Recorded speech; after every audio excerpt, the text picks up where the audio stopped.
Hello, and today we're going to be joined by Jarrod Saxton, author of Tactical Running. Woohoo!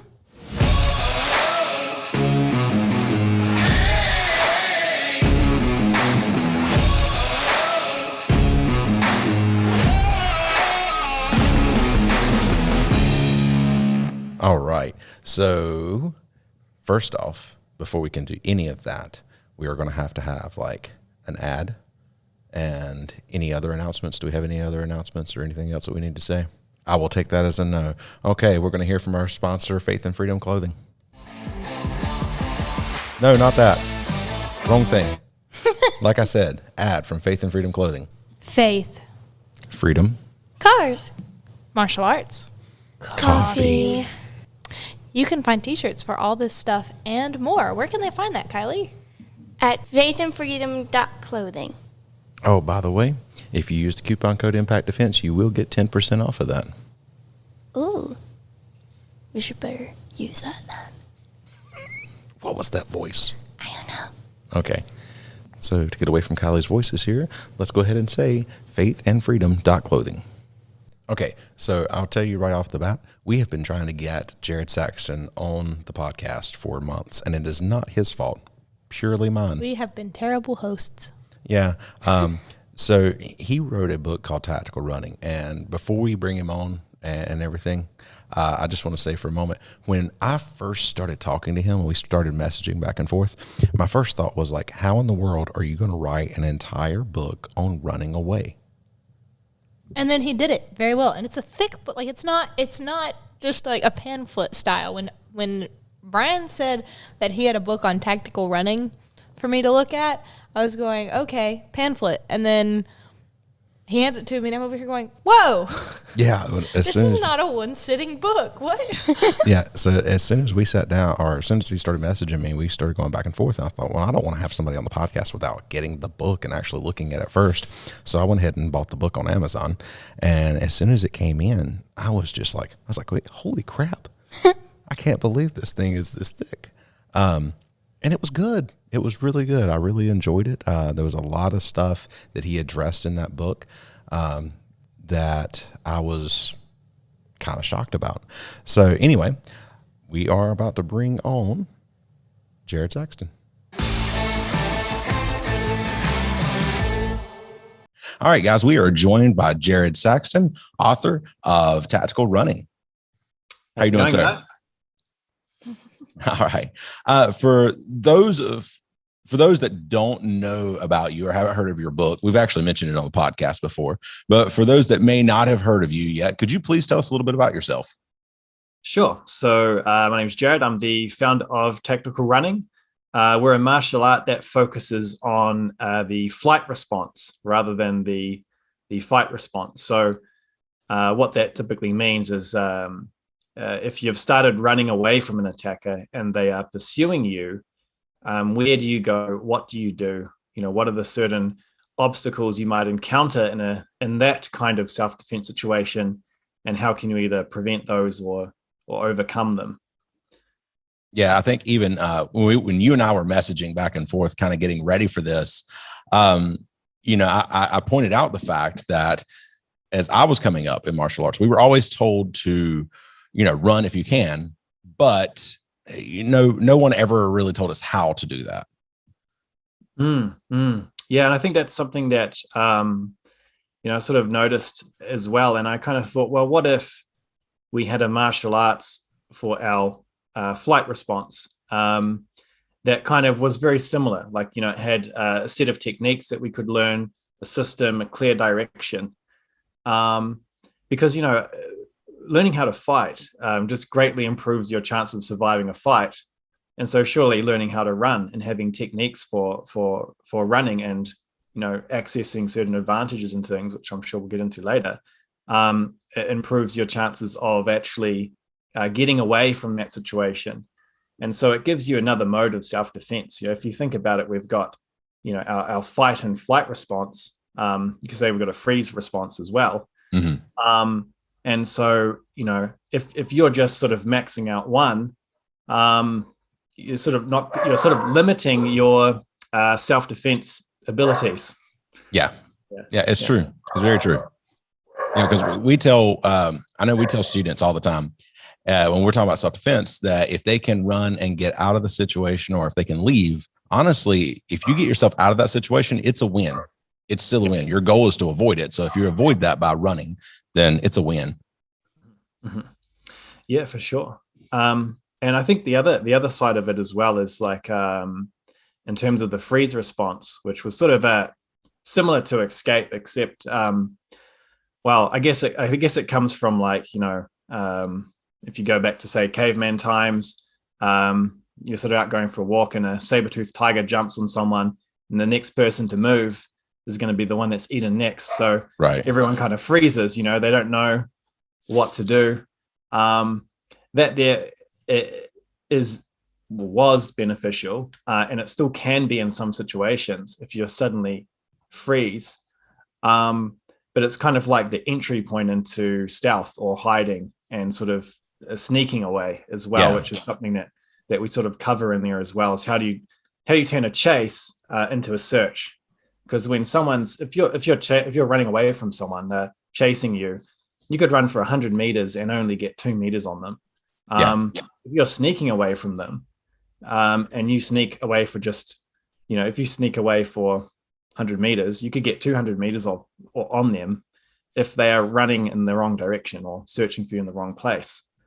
So that's something that we sort of try and do as well. But it was really looking at the flight and the freeze responses, and just trying to do more research and encourage more research into those areas.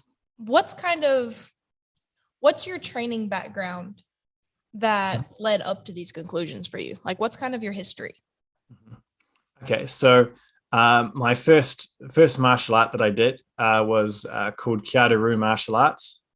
It was developed by Lance Strong, and he kind of took a couple of different martial arts and put them together into something that was sort of like a full system. So it had ground fighting, it had stand up, it even had like stick fighting and things. So it had a good variety of different things. And so that was very fun, and that took me through to black belt.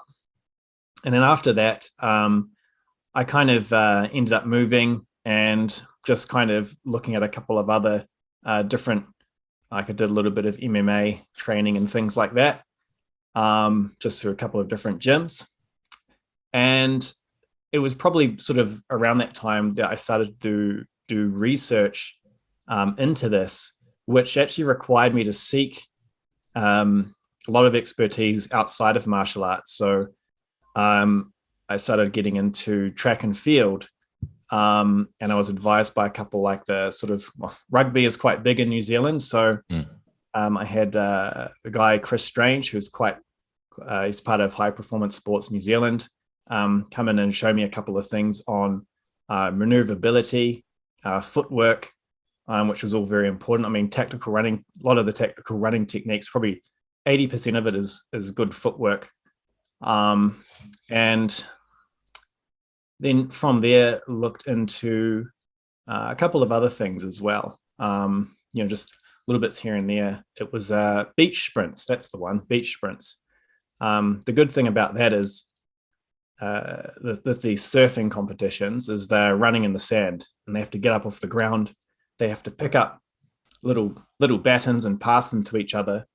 And so that was very useful for learning how to access, you might call them improvised weapons in a chase.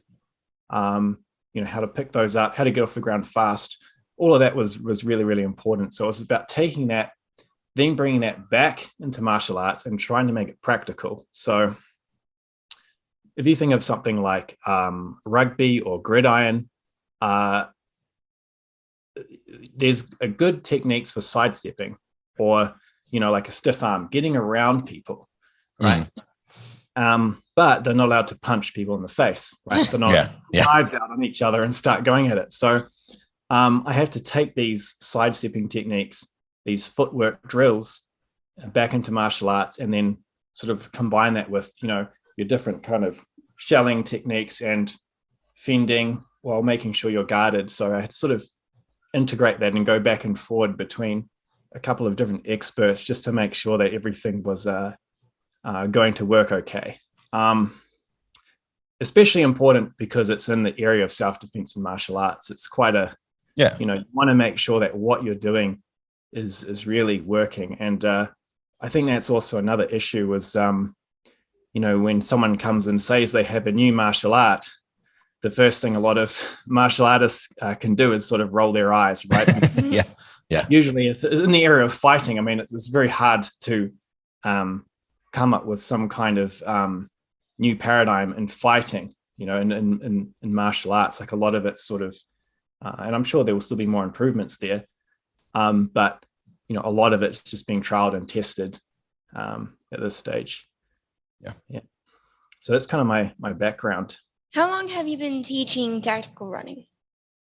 So I started teaching it about 2019. I actually started with, I started doing it myself a bit. And then with actually my partner partner at the time, I started teaching her a couple of things. And she found that quite useful. And it started off as kind of more of a, more of a casual thing, helping friends and that sort of thing. And quite recently, I think, was it right before the pandemic, actually, which is good timing. Yeah. I had a couple of guys reach out saying they wanted to either become an instructor or integrate it into their martial art. And I thought that was really good because I don't think tactical running, I mean, it can be good as a standalone martial art. It can be okay, but I think it's better if people know how to fight and run. Yeah. But I didn't want to cover fighting just because it's already covered and it's covered very well. Yeah. So I thought my time would be better spent focusing on running away and sort of helping martial artists to bring that into their systems. I think that's a great way of looking at it, honestly, because everybody wants to reinvent the wheel and completely always do something. And usually it's amalgamation of several things and they just call it their own thing. But to have that approach to kind of look at it, say like a lot of that other stuff is covered in a lot of other martial arts. Let's look at something kind of that's not touched on. That's great. Where do you see, like, if you have, I guess your dream or whatever in 5 years, like where is tactical running in 5 years? Mm-hmm. Tactical running in 5 years, I would like to see it. I would just like to have more awareness of it within 5 years. I would like to see more people teaching it. There's no way that I can get everyone to sort of teach everyone tactical running. So if I can teach the teachers, then that's going to have the biggest impact. I would like to see it in a lot more self-defense systems, things like that, especially because a lot of the advice that we can get on running away, which is quite little, but there's a lot of things that are quite maybe dangerous that are suggested. When you look at things like action movies and chase scenes, they're always saying implying that you should be trying to go out of your way to make the situation more dangerous, to sort of stop your attacker from pursuing you, jump across a building, go through some construction site. So you don't teach jumping from building to building? No. Oh. No, none of that. Entering a sawmill when the person with the chainsaw is chasing you. Yeah, it's a lot more. I think tactical running is a lot more. I say it's a lot more boring and effective than that. I think self-defense needs to be taught a little more boring and effective than like high risk. It's like, we get people who come in here who will ask questions. I was like, no, that only works in the movies, and that only works if you're John Wick. You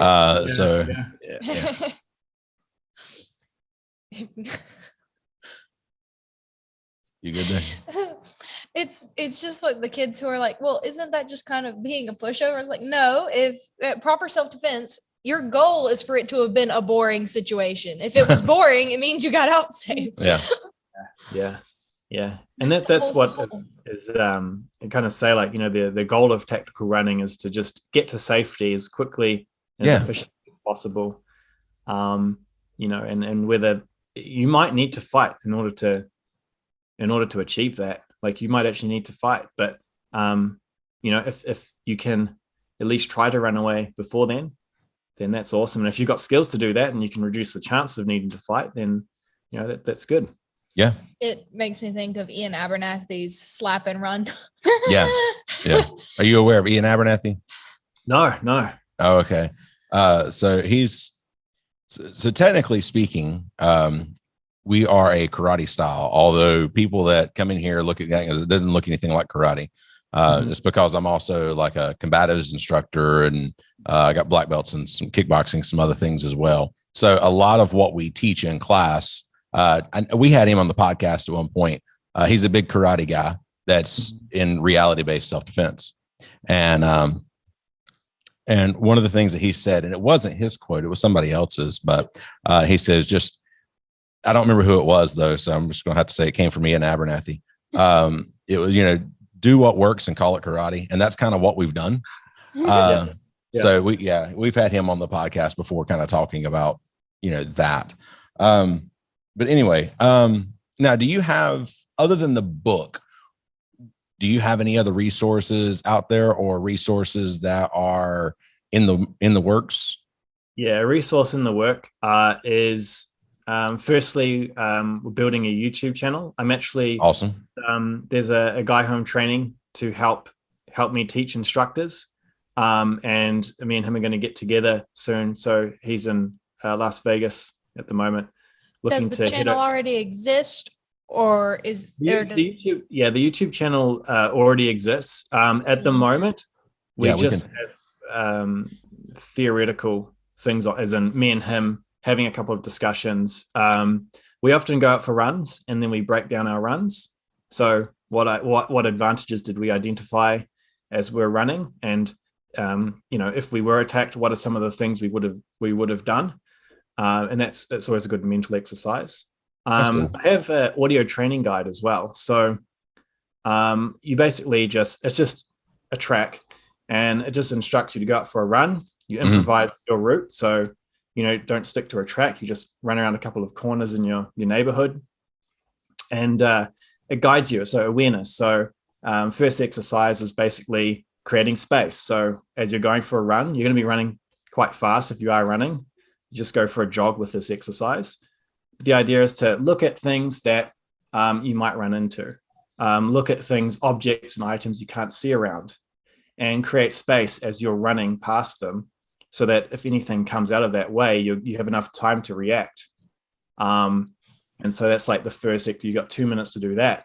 And then you go on to, it has a 2-minute timer. So next thing is, let's see if you can get around 2 corners within 2 minutes.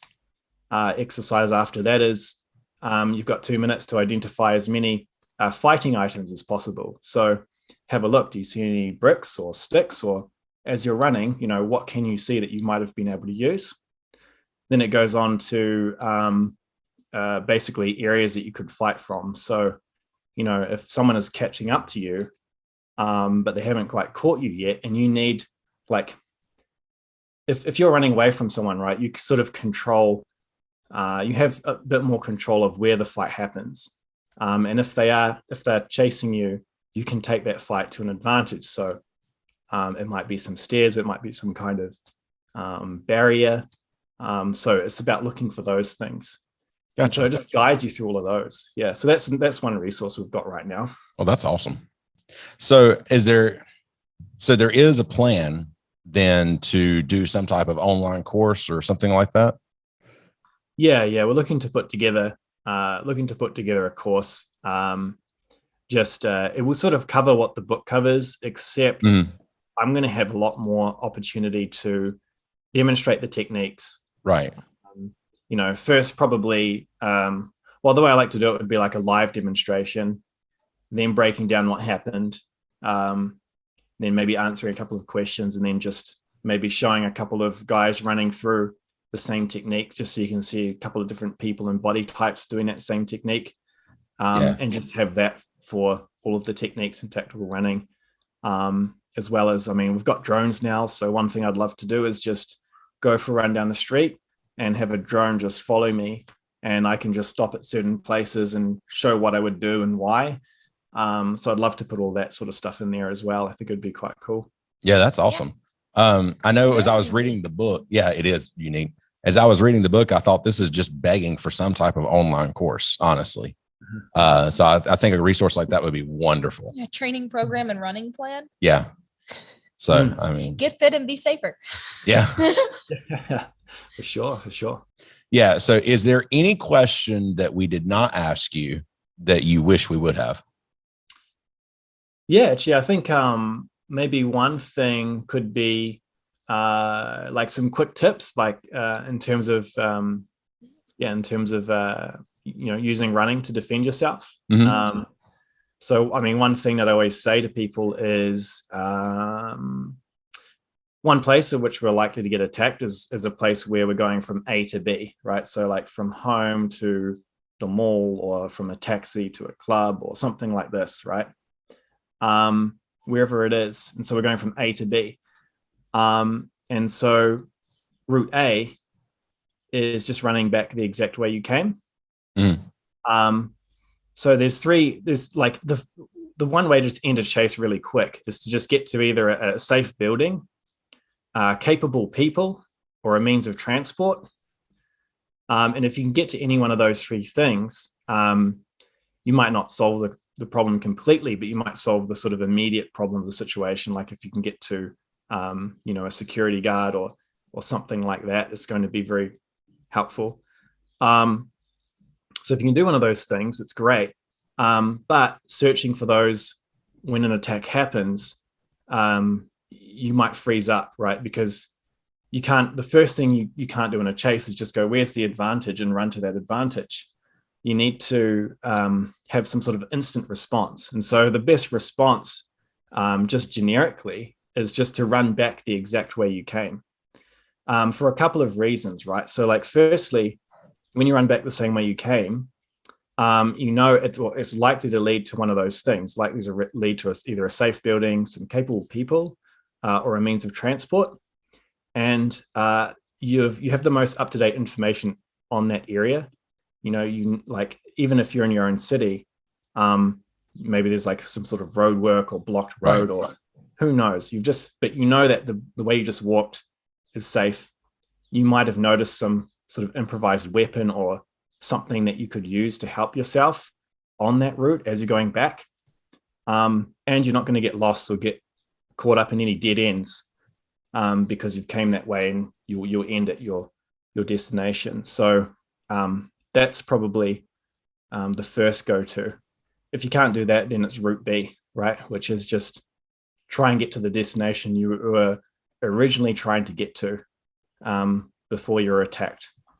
And it's just good to sort of have that in mind so you can sort of react to that. The last thing I'd say is it's actually not about running away. It's actually about running towards. Mm-hmm. So, when you think about running away, you think like it's just about creating as much distance between you and your attacker as possible and just getting anywhere.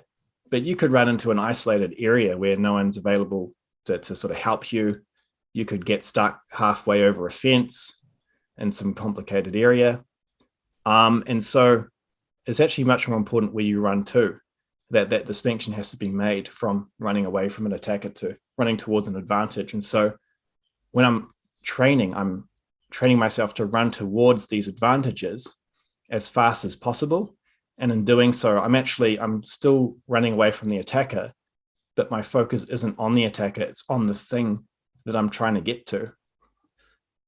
That was actually a question I was planning to ask is, do you think that has a good effect on someone's mindset when they're in that situation, is to have a goal, have a destination that they want to get to, having something other than just running, having an actual destination?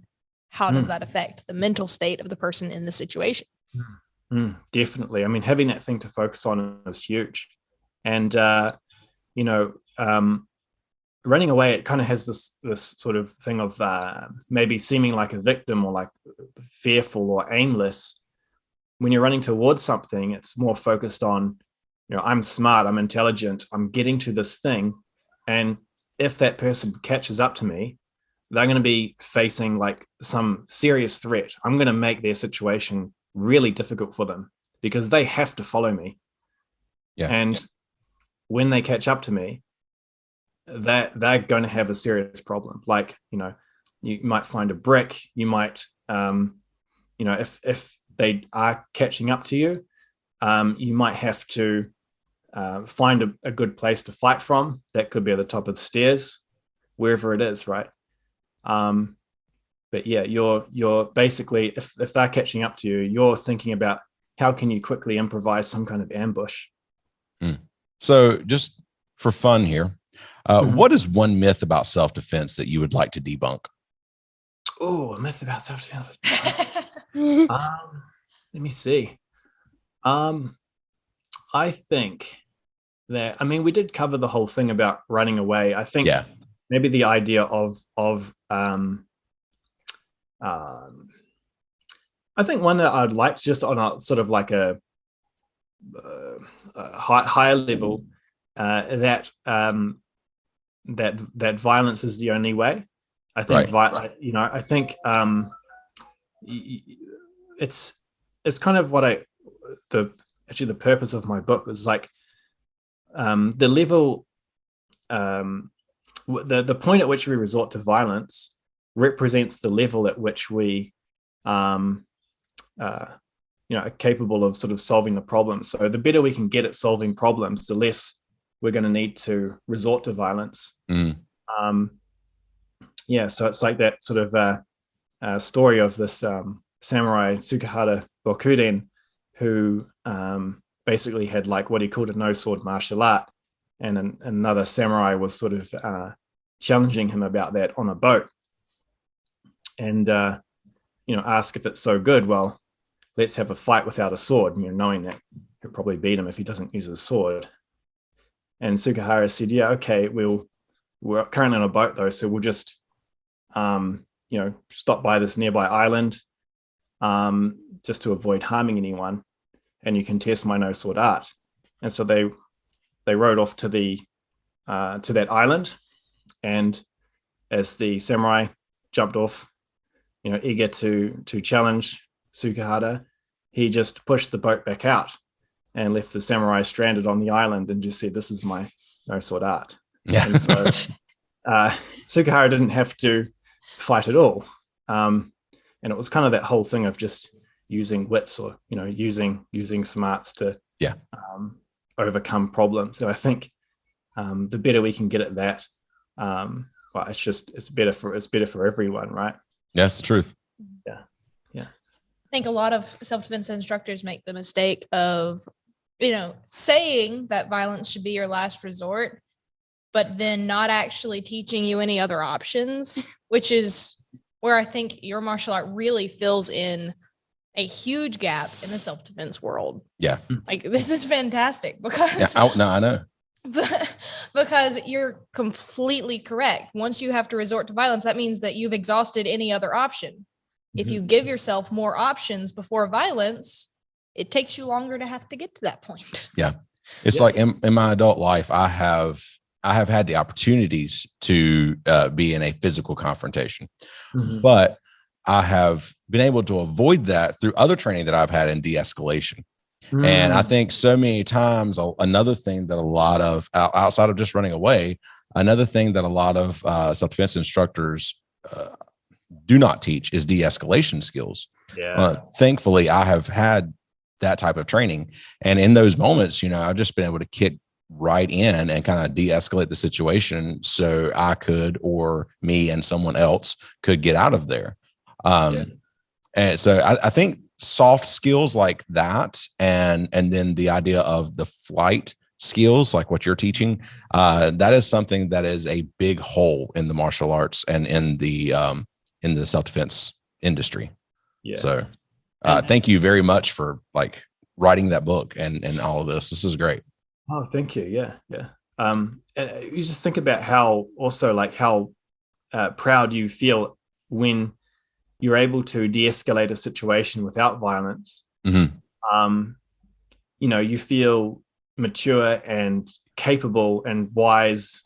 And I think that can be celebrated as well, right? Rather than like, I beat up this person the other day. Yeah, exactly. Yeah, yeah. You're bringing up so many pet peeves of mine. Well, we want to be respectful of your time. We thank you very much for coming onto the podcast. If you don't mind, could you please tell our listeners like where they can find you online? Sure. So it's just on YouTube. If you search tactical running, that's probably the best place. Or actually just tacticalrunning.com. That takes you to everything. So Awesome. tactical-running.com. Okay. All right. And we'll be sure to link that in the description and the show notes, and then also on YouTube and everywhere else we post about this. So thank you very much. Brilliant. Oh, thank you. It's a pleasure to be here.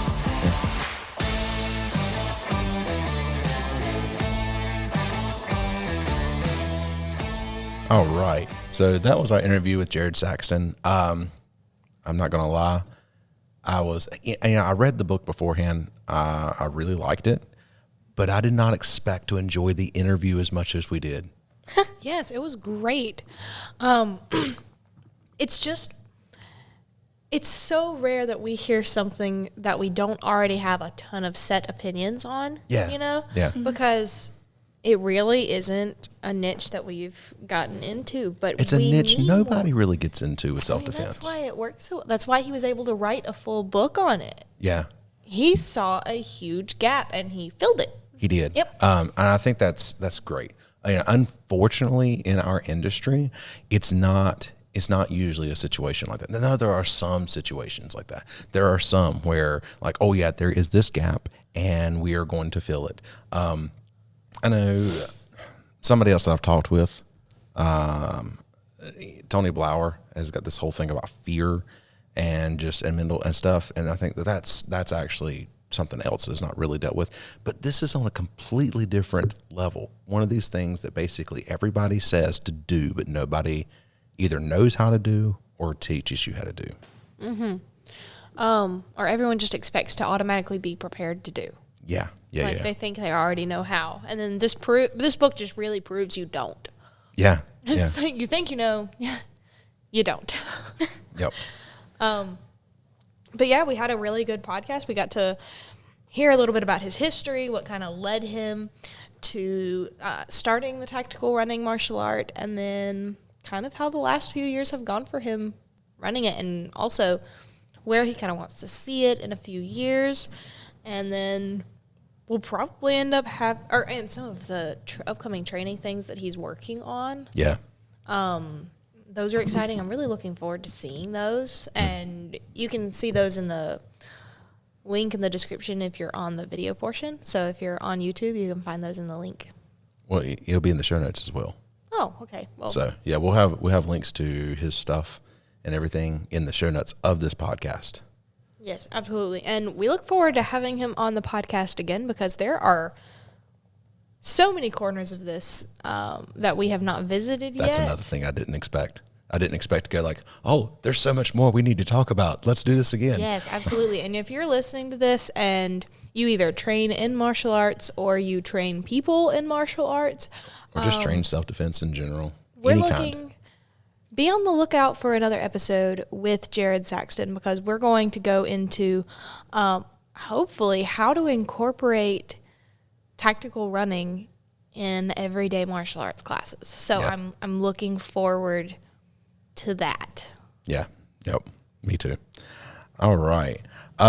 So really quick, we need to, run another ad, pay the bills. So let's hear from another one of our sponsors. Kylie, I love your necklace. Oh, thank you. It's Invisaware.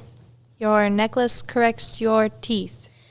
No, it's actually a safety device. It has a button on the back that if you double click it, it'll send your location up to 5 contacts, and it'll notify 911. All that, and it corrects your teeth? No, that's Invisalign. Oh. So, yeah, if you go over to Invisaware.com and use the coupon code IMPACTDEFENSE, it gets you 10% off of anything that you purchase. Oh, great. Are they all necklaces? No, they have bracelets and scrunchies as well. And once I go to invisiwear.com, how much does the coupon code get me off again? It gets you 10% off of anything that you purchase. And that's Impact Defense, right? Impact Defense is the coupon code, yes. Great. If you guys are enjoying this podcast, go ahead and go over to Apple Podcasts, rate us, and please, please, please write us a review. That way we can start reading your reviews on the podcast. She loves to beg for reviews. Do it. You know you want to. Do it.